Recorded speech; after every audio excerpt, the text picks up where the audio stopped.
Welcome back, everyone. Joe here, Joe's Outdoor Experience, here with Josh, the Stone Ridge Farmer. Yeah, brother, Thank good you to for have having you. us. We're at his friend's farm. We're gonna go ahead and learn how to process some chickens. This will be my first time ever doing it from start to end. Yeah, we're gonna take a boy from the Bronx and teach him how to process chickens. Yeah, from Long Island, but Okay, from Long Island. but I lived in Bronx. But yeah, no, we're totally gonna learn how to do that today, and I'm super excited. It's something I wanted to learn how to do, something I never had the chance to do, and I think, you know, as someone that consumes meat, as you can tell, it's something I should know how to do. So Yeah, it's gonna be fun, guys. You're gonna learn something today. So be sure, again, like Joe says every time, hit that like button. We're gonna get busy. We're gonna show you guys the whole process. I'll walk through it with Joe, and then we'll get busy processing chickens. These chickens are living beings, and they will be food by the end of this video. So if that bothers you, click off the video right now. If it somehow offends you, it's real life, it's real farming, it's real food, and this is how it's done on a small scale. These chickens live on pasture all their lives. They have a one great life with one bad moment. We should all be so blessed. Right, Joe? Absolutely. All right, let's get busy. Thank you, guys.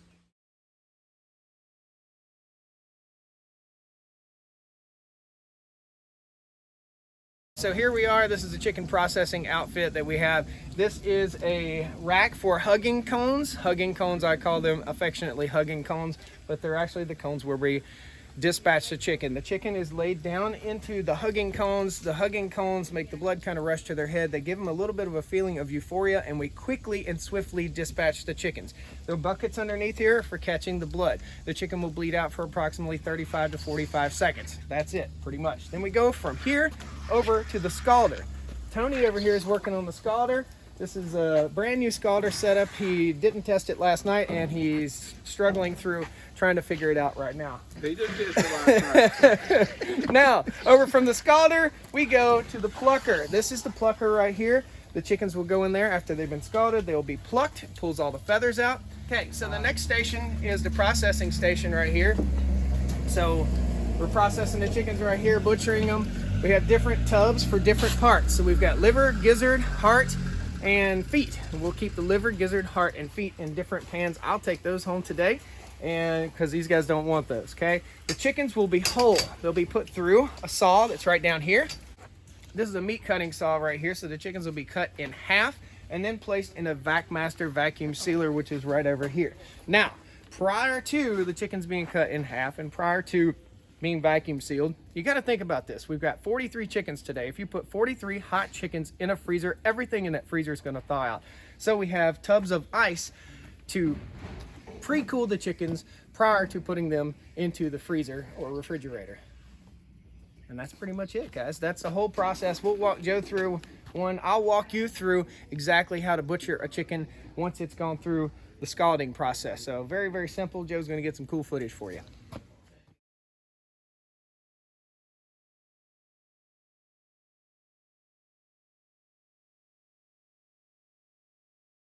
All right, so we've just dispatched 4 birds. These 4 birds will stay in the hugging cones for about minute, minute and a half, 2 minutes, whatever, until they stop bleeding. People ask me all the time, how do you know when it's time when they're not bleeding anymore? Then they're not bleeding anymore. It's just common sense. Now we use a water hose here, guys, and we want to keep this kind of wet in this area.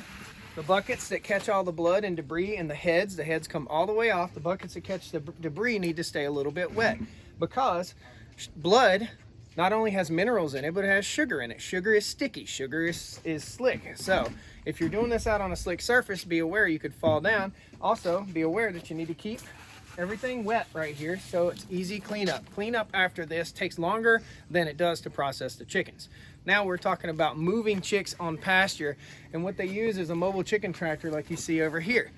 Now, when you're raising baby chicks, if you go to those baby chicks every time when you feed them and you say the same thing like chick, chick, chickie, or birdie, birdies, something like that, they'll learn that noise means food's coming and they won't run from you, and therefore you won't accidentally run over them with a mobile chicken tractor. And you guys have seen those on the internet, I'm sure. So this is the scalding operation right here. The chickens go into this after they're dispatched and they get scalded. The scalder runs at about 148 degrees, okay?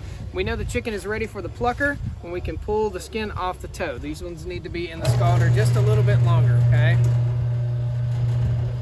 It takes about 45 to 50 seconds to get them scalded. What we're doing is loosening the feathers. You don't want to go over 140 145, 148 degrees, or you risk cooking the outside of the chicken. Next, we go to the plucker. So before we put it in the plucker, we turn the plucker on, bring our chicken out. Okay, drop it in the plucker. Water hose, please. Sir. Rinse as we go. See in here, this is kind of hung up. These chickens are really big, guys.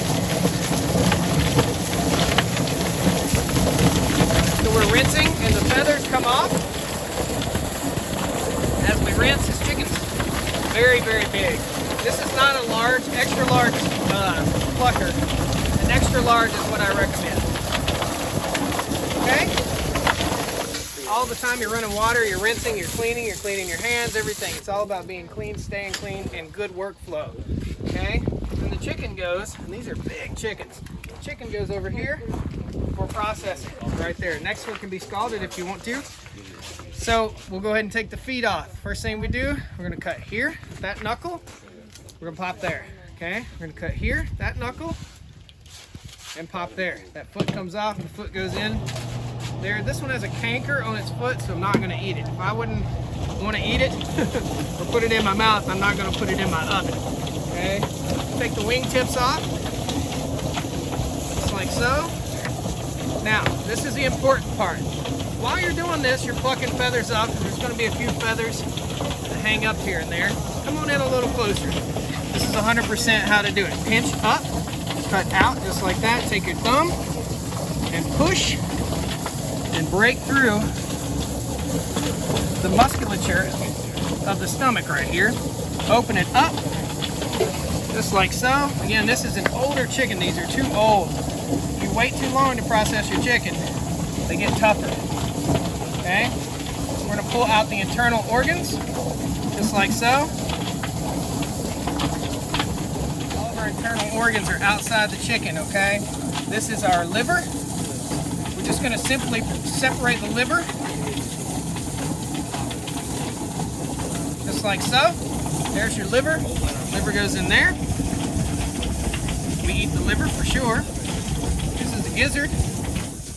Gizzard, a chicken doesn't have any teeth, so the gizzard is their chewing mechanism. Inside the gizzard is a bunch of grit. Okay, gizzard goes in there all nice, and the heart.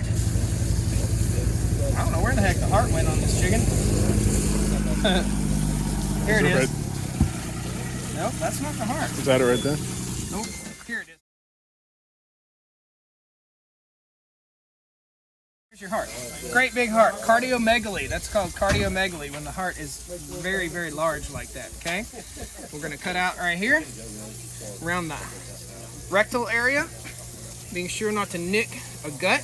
All that goes in the compost pile. Okay? Now, we got a lot of blood in this chicken. That's not very typical. Okay? Next thing we're going to do, we're going to pinch right here, cut up. We're going to pull out the esophagus right here. Cheryl, can I have some water? Yes. Rinse my hand. Hand, rinse. Oh. See this? Well, a bit of a bloody mess. Sit down here.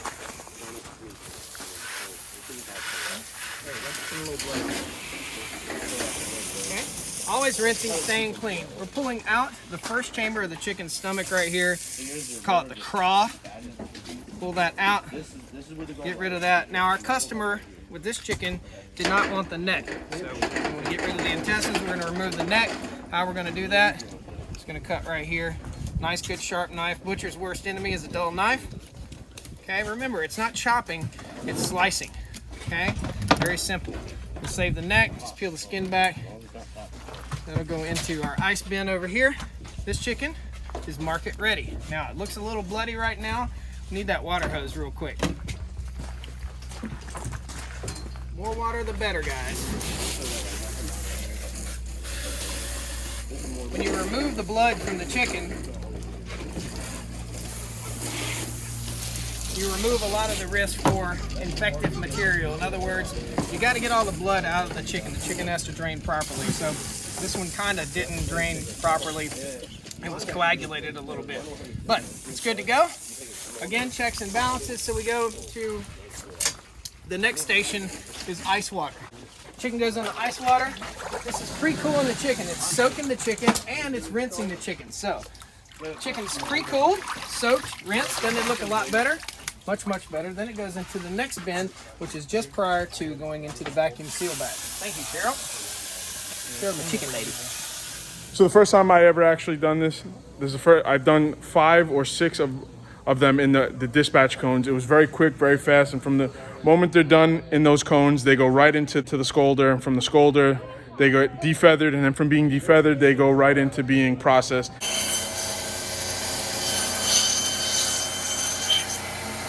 There you go. Chris is on the bandsaw, cutting up the chickens before they hit the vacuum, and we'll show you that process right now. All right.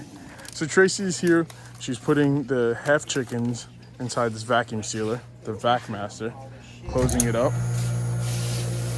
And it looks like it was 20 seconds it goes ahead and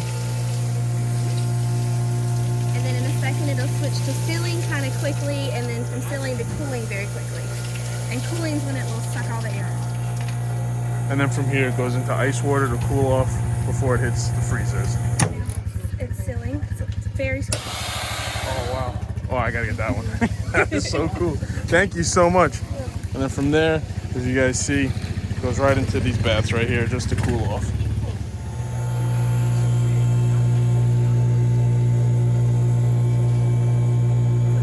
Fills it up with air first. Oh, that's what? That's what the first little part kind of is doing. It kind of busts a lot of air in there. And now you're gonna get that. That is so cool. And it opens up by itself. All right, guys, so you went ahead and you saw the whole process here. This is my first time ever doing it. It was, I think it was very educational, definitely, but it was a great experience, something I will definitely like to try again. And this whole setup, this whole process, it was great. And I would like to thank you so much for your time. Glad you came. And Hope yeah. you learned something. Oh, I did. It's definitely great. And please, if you guys do, if you see this video, you know, take in consideration what you learn out of it. And there's definitely, if you have the opportunity to take it. I was a little nervous in the beginning about doing this, but after the first few, it was you get comfortable and you really appreciate where the food's coming from. But I would like to thank Josh and his friends at his farm here and for this great experience. So thank you again. I really do appreciate it. 42 chickens in 3 hours, man. It's moving. Yeah, we were moving. It was a definitely village. good. Yeah. Community. It's all about community. Yeah, it was definitely great. Yep. Thank you so much again. Right on. Guys, we'll see you on the next one.